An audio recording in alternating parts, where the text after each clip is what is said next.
I am Mary. I am 40 years old. I have two children. My husband, John, is 45 years old. We have been married for 18 years. When we got married, I was happy. John was kind.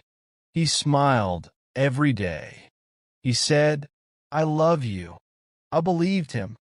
I wanted to build a good life with him. We had our first child after 2 years.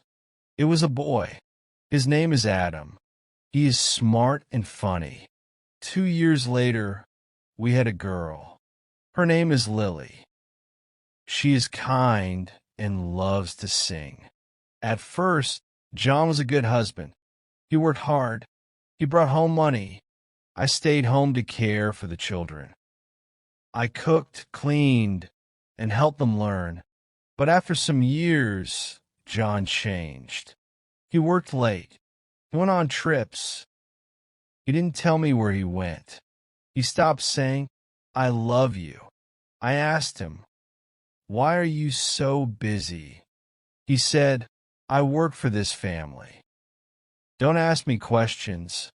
I was sad, but I stayed quiet. I loved him. I hoped he would change.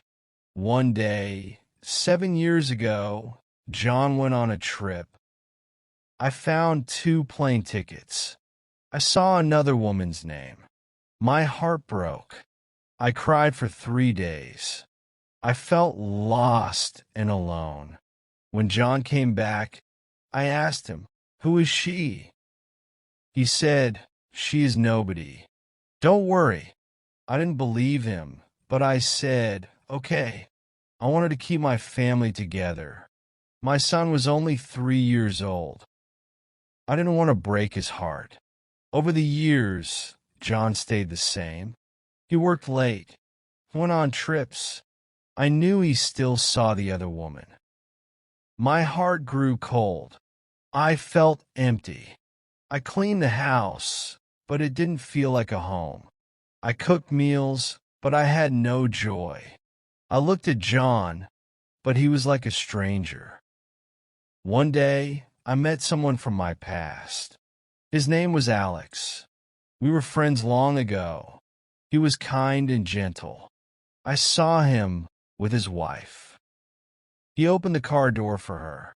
He helped her with her coat. I thought, this is care. This is love. I never had this. Alex and I started to talk.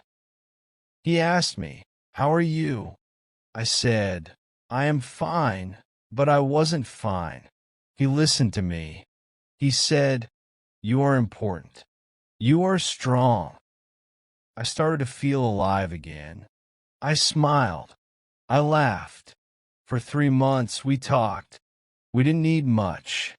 I didn't want gifts or big promises. I only wanted care. I wanted to feel loved. But John found out. He was angry. He shouted, "Why did you do this?" I said, "Because I needed love." We had long talks. John cried. He said, "I love you. Please don't leave." I asked him, "Why now? Why after 18 years?" He said, "I didn't know you were hurting." One night I got very sick. I went to the hospital. John stayed with me. He held my hand. He said, "Don't leave me. I love you." For the second time in 18 years, I heard those words. I love you. Now, John is at home. He sleeps next to me. But I know the other woman is still waiting for him. I don't know what will happen. My heart is tired. I want to believe John, but it is hard. I try to smile for my children. I try to be strong. I know I am not perfect. I made mistakes, but I only wanted to feel loved. I don't know what the future holds. I only hope for peace. After everything that happened, I began to think deeply about my life. I spent many nights awake, staring at the ceiling. My mind was full of questions. Should I stay? Should I leave? What is best for my children? What is best for me? John tried to be better. He stayed home more often.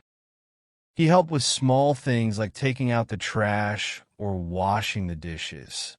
He asked, "Do you need help?" These were small changes, but I noticed them. Still, my heart was not the same. I felt like I was living with a stranger. When I looked at John, I didn't see the man I married. I saw a man who broke my trust. One evening, I sat with my children, Adam and Lily. We were eating dinner. They were laughing and telling stories about school. I looked at them and thought, they are so happy. They don't know the pain in my heart. After dinner, I asked Adam, "Do you think Daddy and I are happy?" Adam looked surprised. He said, "I don't know, Mom. You are always kind to each other, but sometimes I feel like you are sad." Lily, who was younger, said, "Mom, I just want us to stay together. I don't want anything to change." Their words made me cry. I didn't want to hurt them, but I also knew I couldn't pretend forever. One day, I decided to visit Alex. We hadn't talked since John found out about us. I needed to say goodbye. When I saw Alex, he smiled at me. He asked, "How are you?" I said, "I am trying to fix my life." Alex nodded. He said, "You are strong, Mary. I know you will find your way."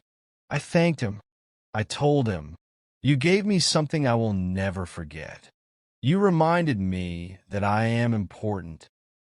Then I walked away. I knew it was the last time I would see him. I decided to talk to John.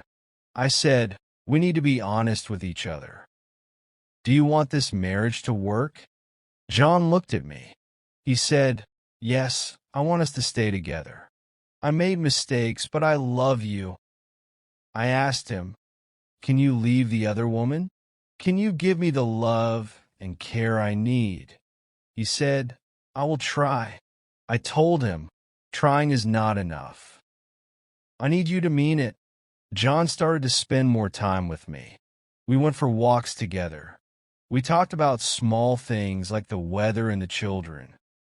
Slowly, I began to see a little hope, but my heart was still unsure. Forgiving John was the hardest thing I ever did. I thought about all the pain he caused me. I remembered the nights I cried alone. I remembered the plane ticket with Lisa's name on it. But I also thought about my own mistakes. I thought about Alex and the time I spent with him. One day, I looked in the mirror and said to myself, "Mary, you are not perfect. You made mistakes too. If you want peace, you need to forgive." Now, I take life one day at a time. John and I are still together, but things are not perfect. He says he loves me, but I still feel a little doubt. I focus on my children. I want them to grow up in a happy home. I try to smile for them, even when my heart feels heavy. I also focus on myself. I started reading books and going for walks alone. I learned to love myself again. One day, I wrote a letter to myself. It said, "Dear Mary, you are strong. You are kind. You are important. Life is hard, but you can handle it. Remember, love yourself first. Then, you can love others. You deserve happiness. Don't forget that." I keep this letter in my drawer. When I feel sad, I read it. It reminds me that I am not alone. This journey taught me many things. I learned that love is not just words. Love is action. Love is care and respect. I also learned that people make mistakes. Nobody is perfect. Most importantly, I learned that I am strong. I can survive pain, sadness, and loss, and I can still find happiness one day at a time.